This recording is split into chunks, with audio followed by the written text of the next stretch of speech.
Welcome to VintageTech, the show where we talk about old technology that are popular or unpopular, recognized or obscure. Now, before I start this episode, you may be wondering, what's with the V to RASTech? Well, this is a new change I want to do for the second season of VintageTech onward. If I felt the tech isn't necessary to retain, or you have something related to tech, then I'll use this as sec. Anyway, everyone knows what DVDs are, video on optical disc.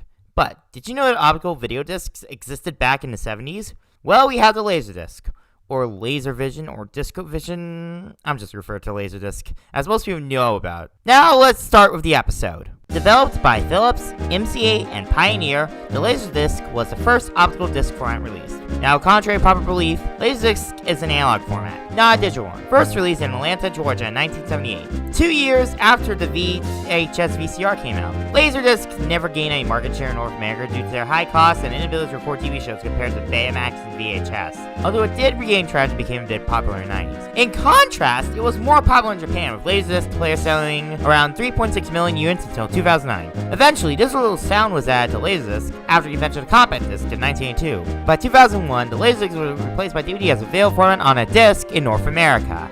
You can trace the DVD and Blu-ray formats all the way back to the Laserdisc days, in terms of optical media. As for the physical dimensions of the Laserdisc, they are huge! The size of a vinyl record to be precise. There are also 8-inch Laserdiscs called LD singles, but more on that later. As for how long a Laserdisc can hold, that depends on the format. A CAV Laserdisc holds 1 frame per rotation and has a few trick play features, but holds 30 minutes per side. So if you're wondering why Laserdisc remotes have a jog shuttle dial, you'll know why. A CLV Laserdisc drops the trick play features but holds up to 60 minutes per side. Most films were released in the latter format, but it's common for films to not fit on a single Laserdisc to put the remaining film on the second disc in the CAV format. Like, does anyone want to see the Battle of Yavin in A New Hope frame by frame? Look at the size of that thing. Cut the accelerate to. Accelerate to attack speed. It's possible to store a film in CAV format, like with the Criterion Collection films for instance. They achieved this by having this film split across at least 2 discs, like what they did with John Woo's The Killer. Now, if you're going back to Laserdisc format, or if you're going to experience it for the first time, always remember that there are usually 2 or more discs for a Laserdisc release. Now, I need to talk about LD singles. While there were 8-inch Laserdiscs that aren't LD singles, it's the same concept. It's just that LD singles have the same thickness as a compact disc. Both 8-inch discs can hold up to 20 minutes per side. Space ain't bad for watching a movie on a format, but karaoke videos are best for the 8-inch Laserdisc. Now, I should mention there are one-side Laserdiscs, where the program is recorded on one side of the disc and not the other side. That could be evident by the Laserdisc tutorial appearing on either the reverse side or when you play the Laserdisc on the wrong side. Most players often have the laser on the bottom rather than the top. As such, record sections on the opposite side of the label, a thing CDs, DVDs, and Blu-rays later adopted. In addition, there are also auto-flip Laserdisc players. They automatically go to the next side of the disc after the first side is finished. The way those work is that at the end of side 1, there's a brief pause for a few seconds, allowing lasers to go to the other side. This means that, while there is still an interruption, it's more convenient than getting out of your chair to eject the disc, flip it, and close the tray. Now I need to talk about another cool thing about Laserdisc. Although there is no interactive menu, there are chapters in each disc that you can jump forward and back to, something that we are more familiar with DVD and Blu-ray these days. When you go to a chapter, the laser moves to another section of the disc. This certainly makes up for the Laserdisc being able to stop at a specific point, unlike videotape. The laser going from one section to another was used with great effect in one of the iconic arcade games of all time. Dragon's Lair, a fantasy adventure where you become a valiant knight on a quest to rescue the fair princess from the clutches of an evil dragon. That's right, Dragon's Lair, the interactive movie with its iconic animation done by ex-Disney animator Don Bluth of all people. The game was innovative and unique game for its time. How it uses laser technology is genius and risky at the same time. Because the sequences are played in short bursts, the laser often seeks across the different rotations, ideal for the sequences and depth animation played. Unfortunately, this wear down the laser over time, and as such, the arcade cabinets were often serviced.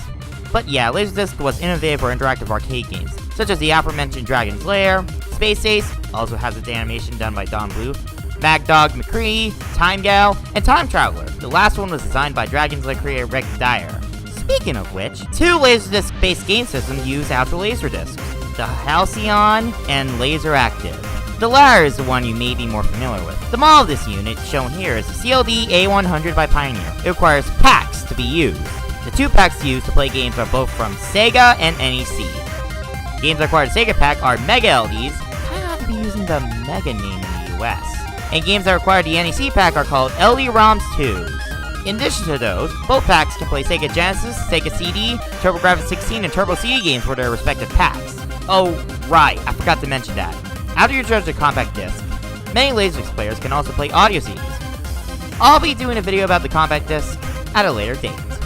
But I'll be using this episode as an opportunity to talk about a variation of Laserdiscs that has the name CD in it, CD video. Not to be confused with video CD. The CD video is an analog video disc format that is just the Laserdisc in all but name and color, as the 12-inch and 8-inch CD video discs are the same as their Laserdisc counterparts. The unique thing about CD video is the 5-inch discs. These have 3 audio tracks that can be played on a regular CD player, but if you play a disc in a Laserdisc player, you get a short music video. This is also why 5-inch CD video discs have 2 sections. CD video was actually the first time Laserdisc actually had digital sound in the UK. So that's something I should point out. When you think about it, the CD video format is just golden video discs. Now, most of the CD video releases were, in fact, music videos, and there were a handful of movies too, on the 12-inch discs, for obvious reasons. Now, here's the last type of Laserdisc we are going to talk about for this video. Recordable Laserdiscs. Now, these types come in different formats. One of them is the RLV, Recordable Laservision, from ODC, Optical Disc Corporation. They have a red tint on it for the recording to work. Now, these discs can be recorded on special equipment and played on standard Laserdisc players. They're a worm-based format, so once you record on it, you can't edit it. However, the 2 more professional recordable Laserdiscs are the Sony CRV discs and Pioneer Laser Recorder. The former is a worm, while the latter is a rewritable due to it using manual optical technology, same technology as a mini-disc. These discs were capable of recording still images and can jump from one frame to another. They also found use for animation. If you want to learn more about the CRV discs, check out this video by Tecmo. Boy, that was a long episode. Now, what about Laserdisc's popularity? Well, as I mentioned before, it was way popular in Japan, but was unpopular in North America and Europe. Although it later gained traction in the 90s for the latter, when DVD was introduced, Laserdisc sales started to decline, and by 2001, the format was dead. The last Laserdisc player was released in 2009. However, Pioneer continued to offer repairs until 2020. So even though the Laserdisc is dead, the legacy key continues to live on. Many of the things we are so familiar with DVDs and Blu-rays can be traced back to the Laserdisc. And funny enough, some Laserdisc players can play the former. Most of them were released late in the format's lifespan. Now, before I talk about collecting Laserdisc, I need to talk about one more Laserdisc type, which I forgot to mention before until I completed the first draft. MUSE Hi-Vision Laserdisc, an HE Laserdisc format that was released only in Japan. Now, this format is a predecessor to the Blu-ray disc, as it offers high-quality video on a disc. The way that works is that instead of using an infrared laser, it uses a red laser, the same type of laser on DVD players. To play a MUSE disc, you need both a special player and a MUSE decoder. If you want to learn more about HE Laserdiscs, I recommend check out this video by Technology Connections or this 2-part HE Laserdisc video by Tecmo. I'll link both down in the description. Alright, time to talk about collecting Laserdiscs. Now, given its age, there are some hurdles to keep in mind. I'll start with players. The common failures include the laser dying, fuses bursting, the motorized tray on most players not being able to open, the disc not playing, or some combination of the four. Oh, and often, and or not, they don't come with the remote. While they're optional, they're really useful thanks to the trick play features of its CAV disc. That's for the players. But what about the discs themselves? Well, the only thing you need to worry about is disc rot. I did mention disc rot back in episode 5, but if disc rot occurs on a Laserdisc, the video quality is degraded.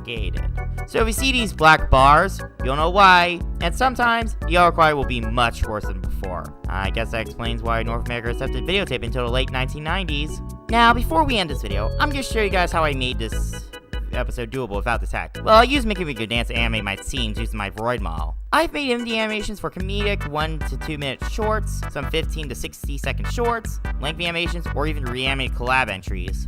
Now, you want to know the process behind an MD animation?